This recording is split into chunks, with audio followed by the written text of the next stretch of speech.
All right, ready to dive deep. Today, we're tackling stage yellow in spiral dynamics. Yeah, and get this, it's the first stage of Tier 2 thinking, which is a pretty big deal. Huge.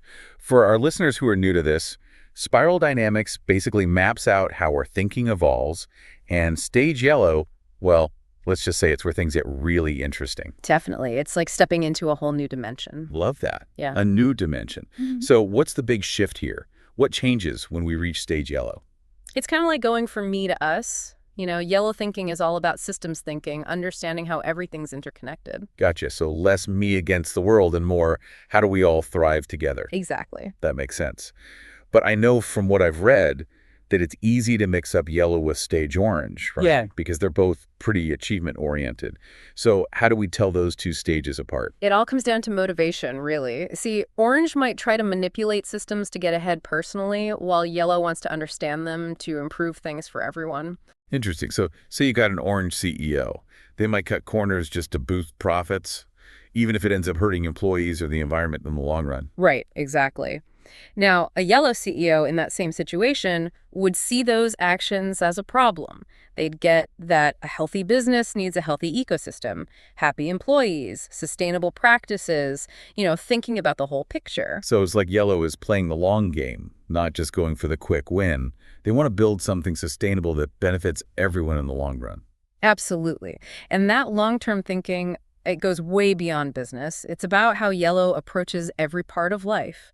They're all about finding solutions that work for the entire spiral, not just their own little corner of it. I see what you mean. It's like yellow recognizes we're all at different stages of development, and they're not trying to force everyone into their way of thinking. They're looking for ways to integrate all those different perspectives. Exactly. That's where the flexibility and wisdom of yellow really shine.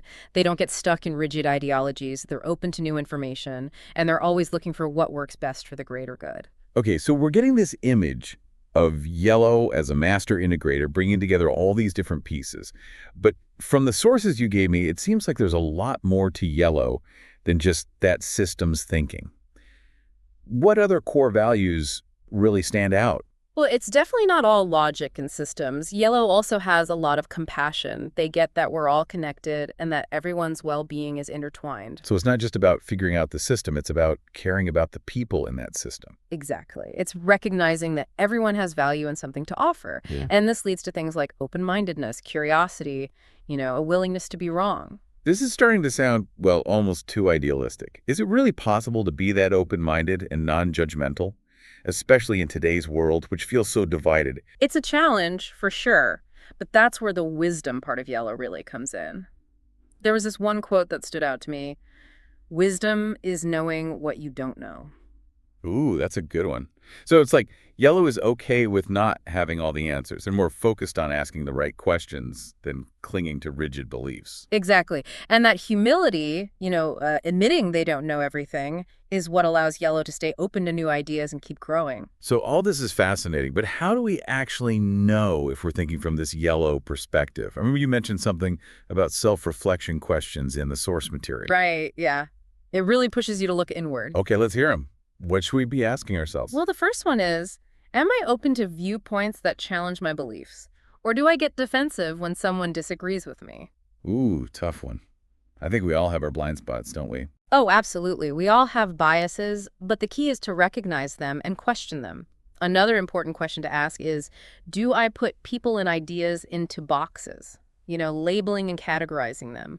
Or can I see the nuance, the complexity of each situation? So it's like, are we acknowledging that everyone is a unique individual, or just trying to simplify things into neat categories? Exactly. And then the last one is, am I really curious about the world and the people in it? Do we actively look for new information and different points of view, or are we content with what we already think we know? This is making me realize that a lot of what we call knowledge is really just a collection of beliefs and assumptions. And yellow is constantly questioning those beliefs and assumptions, always digging deeper for a better understanding. I can feel my brain stretching already. Mm. But okay, how does this yellow thinking actually play out in the real world?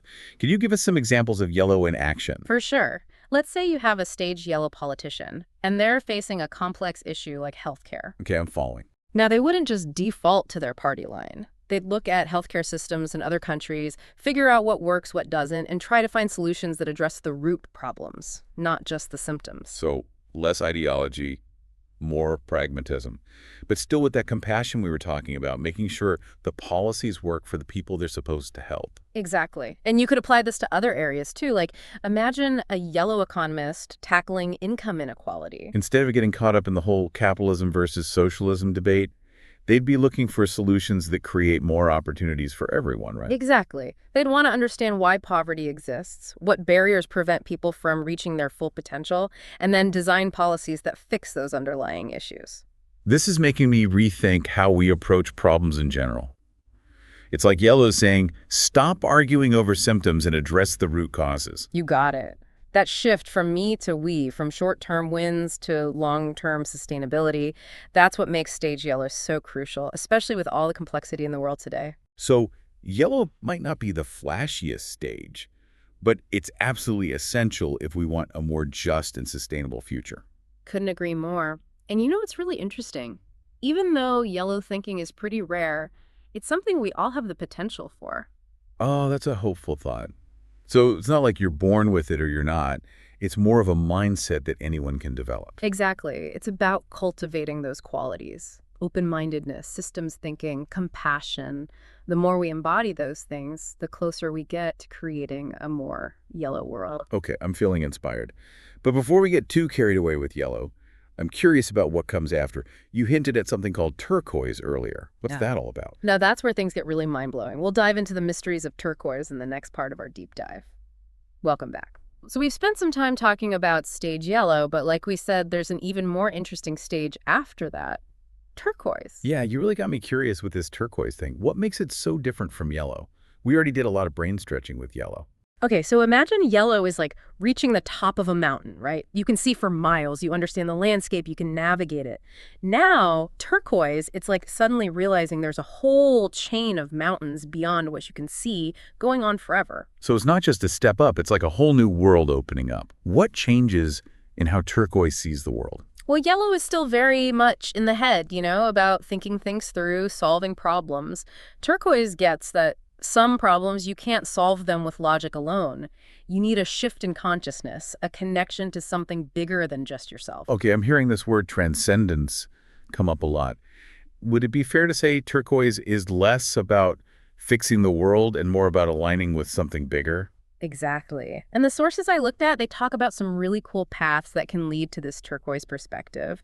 Things like enlightenment experiences, deep embodiment practices, shadow work, even connecting with spiritual communities. That's quite the toolkit. Can you break those down a bit? What do some of those practices actually involve? Sure, let's start with enlightenment experiences. These are moments of really deep insight, a sudden shift in how you see things. People describe it as the illusion of a separate self dissolving.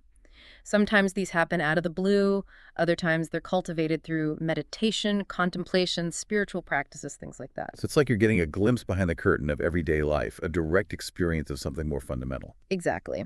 But these experiences can be super intense, and the trick is integrating those insights into your everyday life. That's where embodiment practices come in. Things like yoga, tai chi, qigong. They help us connect to our bodies and bring those spiritual insights down to earth. So it's like building a bridge between the mystical and the real world, not just staying lost in thought. What about this shadow work you mentioned? That sounds kind of intense. It can be. Shadow work is about exploring the hidden parts of ourselves, the parts we don't like to look at, the stuff we tend to repress. By bringing those shadows out into the open, we can actually integrate them and they lose their power over us. It's like making friends with your inner demons instead of fighting them. So from what I'm gathering, this turquoise stage involves a lot of inner work. What about the role of community in all this? Yeah, that's important too. Connecting with other people who are on a similar journey, sharing experiences, it can make a huge difference. It's like having a support system as you're exploring this uncharted territory. That makes sense. It's always easier to face the unknown when you have people by your side. But how does this all tie back to stage yellow? Do you just graduate from yellow and move on, or is there more to it? Think of it this way. Yellow is like the foundation for turquoise. All that stuff about systems thinking, understanding different perspectives, embracing complexity, it's all crucial for navigating the even more expansive and interconnected world that turquoise shows us. So it's not about abandoning the rational mind, it's about integrating it with the deeper, more intuitive way of knowing. Exactly. And it's not like a straight line. We can jump back and forth between stages, taking what we need from each level as we keep growing. Like a spiral dance, always expanding and deepening. I like that. And this dance, it's not just about personal growth. It's about consciousness itself evolving. That's a big idea. But before we get too lost in the cosmos, let's bring it back down to Earth. What would a world with more turquoise thinkers actually look like? Imagine a world where we value collaboration over competition, where intuition and wisdom guide our decisions, where we care about the well-being of all beings, not just humans. It's a beautiful vision, even if it seems a bit far off right now. It does sound pretty utopian, but not in a naive way. It feels grounded in a real understanding of human potential and our connection to everything around us. Exactly. And the sources I read, they suggest that this turquoise level of consciousness is possible for all of us. So it's not about waiting for some future event. It's about nurturing those seeds of turquoise in ourselves and in the world around us, right here, right now. Right. Every act of kindness, every moment of connection, every choice we make for the greater good, it all contributes to a more turquoise world. Wow, that's a powerful thought. Right. It's like we're all part of this big evolutionary dance, whether we know it or not. Exactly. And the more aware we become of our role in that dance, the better we can move and contribute to the beauty of it all. This conversation has been mind-blowing. I'm feeling inspired, but also a bit humbled by how vast this all is. Anything else you want to highlight about this journey from yellow to turquoise and maybe even beyond? The key takeaway is that this journey isn't about rejecting reason or logic. It's about bringing together your mind and your heart, finding that balance between your analytical abilities and your intuition. So it's not one or the other, it's both. Embracing the whole package, with all our complexities and contradictions. Beautifully said. And don't forget, this isn't a solo mission. Connecting with people who get it, doing practices that nourish your mind and spirit, exploring the world of consciousness, all of that can be incredibly helpful along the way. It's like we're all in this together, each playing our part in this grand symphony of evolution. Indeed. As we wrap up this part of our deep dive, I'd like to leave you with this. What role do you want to play in this unfolding story? Wow, what a journey this has been. From the practicality of stage yellow to the mind-bending possibilities of turquoise, we've covered some seriously fascinating territory in this deep dive. Yeah, it's been amazing, and we hope you're feeling that same sense of awe and inspiration right now. Definitely feeling it. One thing that really struck me was how these stages aren't just abstract ideas. They actually impact how we approach problems, how we interact with each other, and how we shape the world. Absolutely. And even though, like we said, stage yellow thinking is still pretty rare, it's something that's within all of us. That potential is there. That's a powerful thought. It means we all have the capacity to become more systemic, more compassionate, more interconnected in our thinking and actions. Exactly. And the more we nurture those qualities, the more we contribute to a more conscious and harmonious world. It all starts with us. So what can we do? What are some practical steps to cultivate that yellow and turquoise thinking in our everyday lives? Well, remember those self-reflection questions we talked about earlier? Those are a great place to start.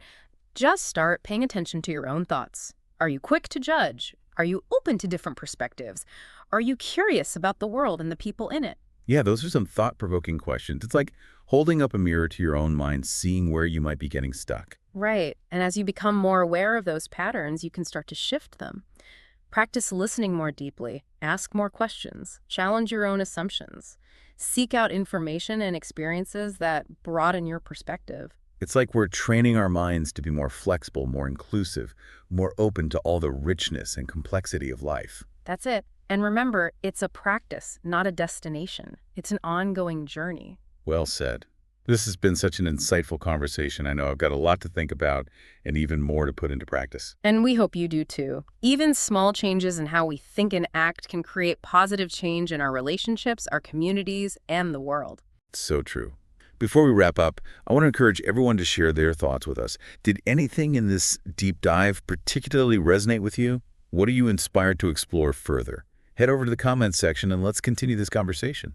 We love hearing from you. And of course, don't forget to like, subscribe, and share this episode with anyone who might enjoy a dose of yellow and turquoise wisdom. Until next time, keep exploring, keep questioning, and keep shining your light.